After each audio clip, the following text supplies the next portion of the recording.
ಅಶ್ವವೇಗ ಡಿಜಿಟಲ್ಗೆ ಸ್ವಾಗತ. ನಾನು ಡಯನಾ ಕೂರ್ಗ್. ಸನಾತನ ಧರ್ಮದಲ್ಲಿ ಪ್ರತಿಯೊಂದು ಹಬ್ಬಕ್ಕೂ ಪ್ರತಿಯೊಂದು ಆಚರಣೆಗೂ ತನ್ನದೇ ಆದ ಪ್ರಾಮುಖ್ಯತೆ ಪ್ರತೀತಿ ಇದ್ದೇ ಇರುತ್ತೆ. ಅದೇ ರೀತಿ ಪ್ರಯಾಗ್ರಾಜ್ನಲ್ಲಿ ನಡೀತಿರುವ ಮಹಾಕುಂಭ ಮೇಳ, ಈ ಮೇಳ ಪ್ರತಿ 12 ವರ್ಷಗಳಿಗೊಮ್ಮೆ ನಡೆಯುವ ವಿಶ್ವ ಪ್ರಸಿದ್ಧ ಧಾರ್ಮಿಕ ಉತ್ಸವ.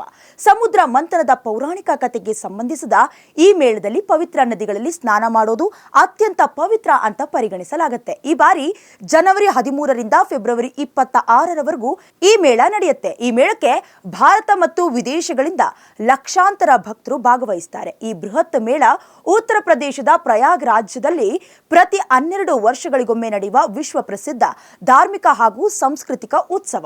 ಈ ಬಾರಿ ಈ ಸುಪ್ರಸಿದ್ಧ ಮೇಳ ಜನವರಿ 13ರಿಂದ ಪ್ರಾರಂಭವಾಗಿ ಫೆಬ್ರವರಿ 26ರಂದು ಅಂದ್ರೆ ಮಹಾಶಿವರಾತ್ರಿಯಂದು ಕೊನೆಗೊಳ್ಳುತ್ತೆ. ಈ ಹಿನ್ನೆಲೆಯಲ್ಲಿ ದೇಶ ಮತ್ತು ವಿದೇಶಗಳಿಂದ ಯೋಗಿಗಳು, ಸಂತರು ಈಗಿನಿಂದಲೇ ಆಗಮಿಸ್ತಾ ಇದ್ದಾರೆ. ಹಾಗಾದ್ರೆ ಮಹಾಕುಂಭ ಯಾಕೆ ಇಷ್ಟೊಂದು ವಿಶೇಷ, ಹಾಗೆ ಅದರ ಧಾರ್ಮಿಕ ಮಹತ್ವ ಏನು ಅನ್ನೋದನ್ನ ನೋಡೋದಾದ್ರೆ, ಸನಾತನ ಧರ್ಮದಲ್ಲಿ ಮಹಾಕುಂಭಕ್ಕೆ ವಿಶೇಷ ಮಹತ್ವ ಇದೆ.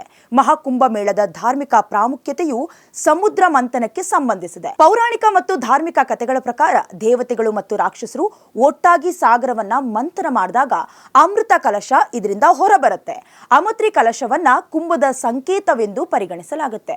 ಕುಂಭ ಅಂದ್ರೆ ಕಲಶ ಅಥವಾ ಕುಂಡ, ಆದ್ರೆ ಇದು ಸಾಮಾನ್ಯ ಕಲಶವಲ್ಲ, ಅಮೃತ ಕಲಶ. ಮತ್ತು ಈ ಅಮೃತ ಕಲಶ ಕುಂಭೋತ್ಸವದ ಹಿನ್ನೆಲೆಯಾಗಿದೆ. ಪವಿತ್ರ ನದಿಗಳಲ್ಲಿ ಸ್ನಾನ ಮಾಡೋದು ಹಿಂದೂ ಧರ್ಮದಲ್ಲಿ ಅನಾದಿ ಕಾಲದಿಂದಲೂ ಕೂಡ ಮಹತ್ವದಾಗಿದೆ. ಆದ್ರೆ ಮಹಾಕುಂಭದ ಸಮಯದಲ್ಲಿ ಪವಿತ್ರ ರಾಜ ಸ್ನಾನವನ್ನ ತೆಗೆದುಕೊಳ್ಳೋದ್ರಿಂದ ವ್ಯಕ್ತಿಯು ದೈಹಿಕ ಮಾತ್ರವಲ್ಲ, ಮಾನಸಿಕ ಮತ್ತು ಆಧ್ಯಾತ್ಮಿಕ ಶುದ್ಧಿಯನ್ನ ಪಡಿತಾನೆ. ಕುಂಭದ ಸಮಯದಲ್ಲಿ ಗಂಗಾ, ಯಮುನಾ, ಗೋದಾವರಿ ಮತ್ತು ಶಿಪ್ರಾ ಮುಂತಾದ ಪವಿತ್ರ ನದಿಗಳ ನೀರು ಅಮೃತದಂತೆ ಶುದ್ಧವಾಗುತ್ತೆ ಅಂತ ನಂಬಲಾಗುತ್ತೆ.